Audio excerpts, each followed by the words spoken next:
May mga panahon talaga na sobrang bilis ng oras. At meron namang panahon na sobrang bagal naman o kaya'y parang feeling mo huminto na yung oras.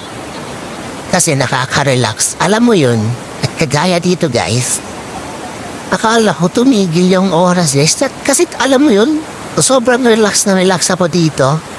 Promise, ang ganda ng tubig. Sabi ko sa akin, sabi nila, what? May abang ganito dito? Hindi ko alam. Ngayon ko lang alam na may ganito.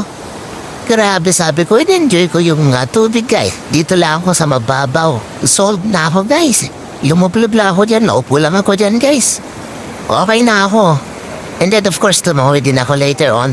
Pero alam mo yun, grabe, nakaka-relax yung place. Ano ba yan? Sabi ko.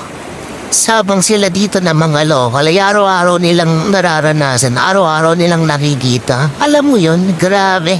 Napakapalad naman ng mga locals dito. Meron silang napakalinis na tubig. Sobra, grabe. Sana yung bang maaraw-araw pa na kaso hindi di ba?